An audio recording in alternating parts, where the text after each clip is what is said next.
Hello and welcome to another video by George's Shed. In today's video we're going to be making this capacitance tester unit. Let's get started.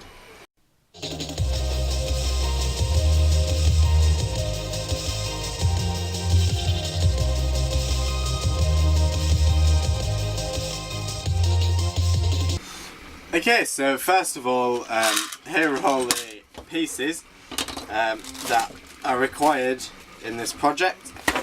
So what I'm going to do first is populate this front plate.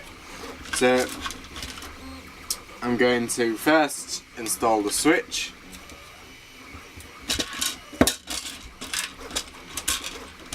and its nut to hold it on,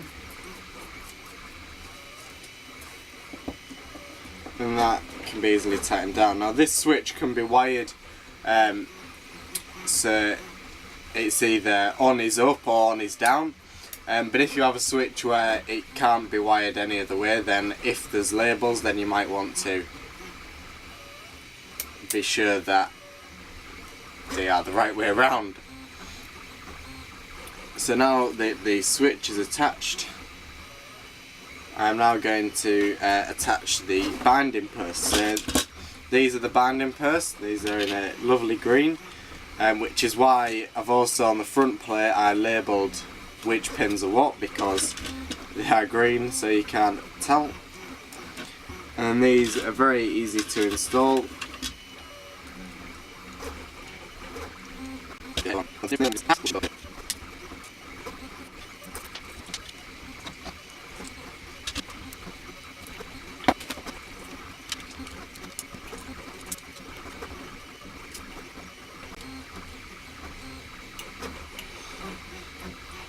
Okay, so there are our three binding posts all now attached. So now I'm going to insert the actual measure unit. So this just goes in the front like that. And it's a bit of a tight fit on the sides, but then it does just clip in nicely like that. So we can see the unit is coming together. Okay, so now we've put the binding post in, the screen and the switch.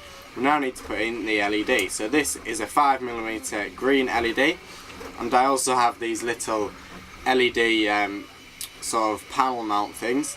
So that just goes around the LED, and then hopefully this should all fit into there.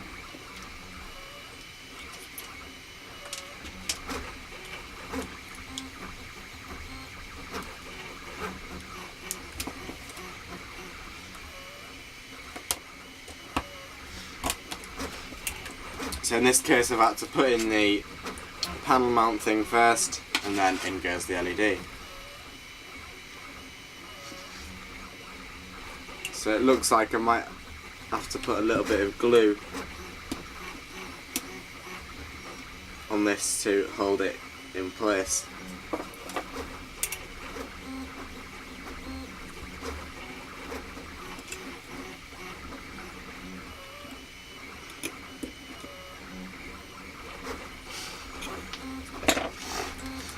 But that is the main front piece. So now we've done that, we now need to wire it up. So the power is going to come in through this box, and it's going to come through on this side.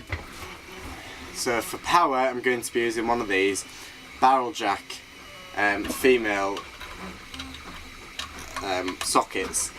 So that fits in there like that.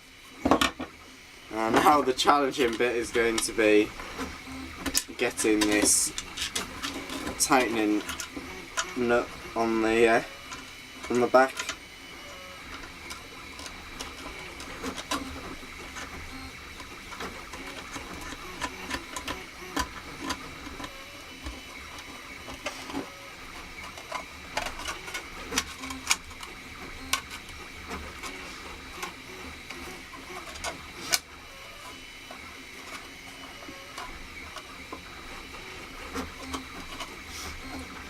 So now that is tightened down and there is power in.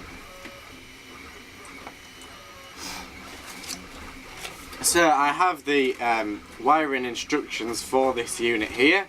So this came with the unit, and there's a few different ways you can wire it with the power supply. So what I'm going to be doing is I'm going to be wiring it like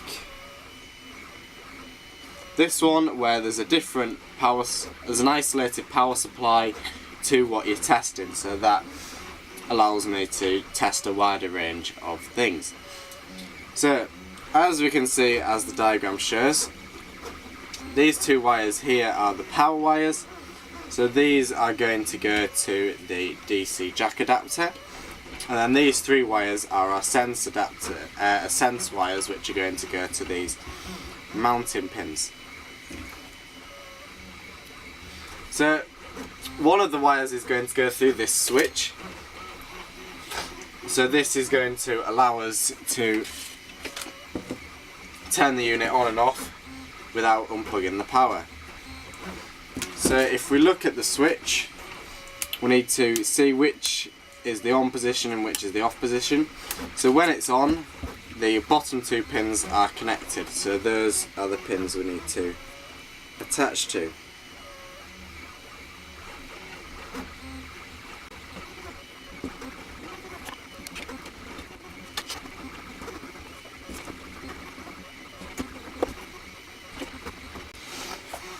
So now the wires go through a switch, so this is going to mean that the switch can be turned to turn the unit on and off. So now we need to look again at the diagram. So we can see that we have the negative coming in from the power. So if we look at our three pins, then this is the negative of the source pin, which is the top pin. So we're going to solder that.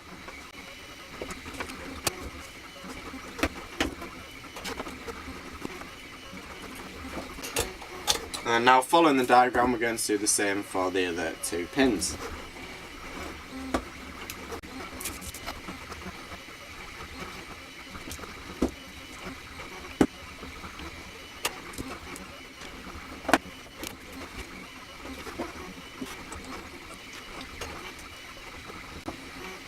So now I have wired up the three binding posts.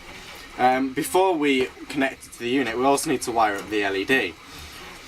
So the unit is going to be powered by up to 20 volts. Therefore we need a resistor to be able to limit the current to the LED so it doesn't blow up. So we need to work out the resistance of the resistor to put with the LED so the LED doesn't blow up. So the equation we need to use is R equals V over I. So our resistance that we need for our resistor is equal to the voltage, which at most is going to be 20 volts, divided by the current, which is going to be 20 milliamps or 0.02 amps. So that gives us a value of 1000 ohms. So now if I grab my resistor stack,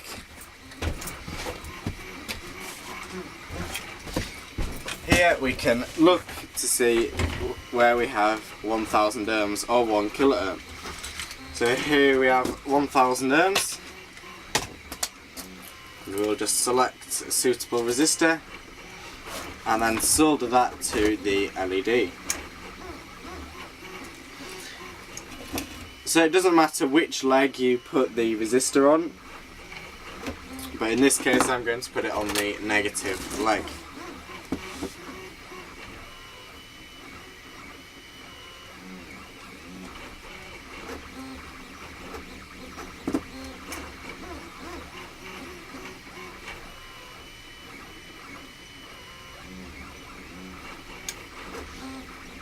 So there is our resistor attached to our LED.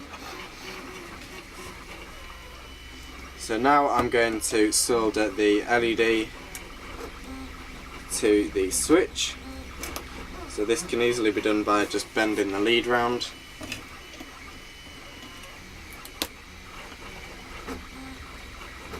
Like that. And then just soldered straight on.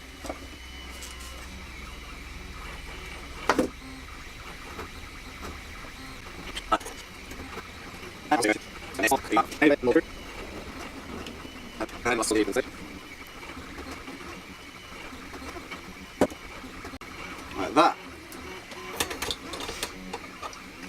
And for the final step, we have to wire the leads to the DC power jack.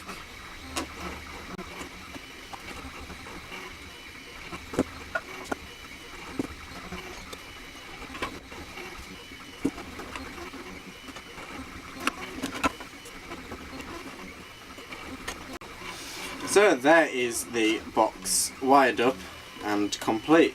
Although now I need to screw it together. So I'm going to the method that I normally use to attach plastic and stuff together is I get one of the screws or bolts I'm going to be using, and I cut 4 little flues in it, and this just basically makes a makeshift tap.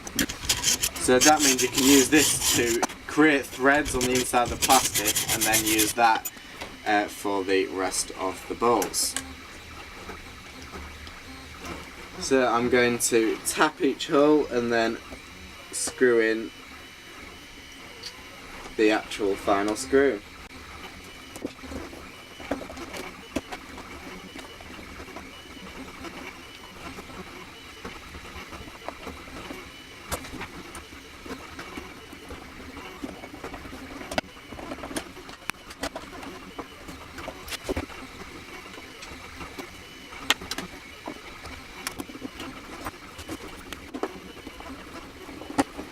Okay, so for now I've just put 2 screws in case I need to take the unit apart again. But now it is time to test it to make sure it works. So you can put up to 20 volts into this unit and it won't blow up. But just to be sure, this has got 5 volts on it, which should still be enough to power the supply. But it means that if it's going to go bang, it won't go bang quite as much. So with the switch off, I'm first going to plug it in. And nothing's exploded yet, so that's a good start. And I'm going to turn it on. So as you can see, the LED lights and the display has come on. So now we need to test the functions of the unit. So I've got this battery here. So if we put that into the source pins, we can see that that reads 3.6 volts. So now what I'm going to test is I'm going to test the amp function and the capacitance function, which is the main thing that I want it for. So I've got this resistor here, so I'm just going to put that across the load pins. So I don't know if you can see this, but now that reads 230 milliamps. And so that is 0.9 watts, and then hopefully we'll start to see these amp hour values increasing. So as you can see, that says 0.004 amp hours, or 4 milliamp hours. So that looks like it's working. And this button resets everything to 0.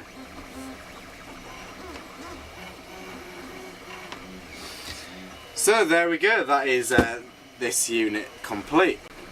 Thanks for watching. If you enjoyed this video, then please make sure to leave a like and subscribe so you don't miss the videos where this is actually in action. Thanks for watching, bye!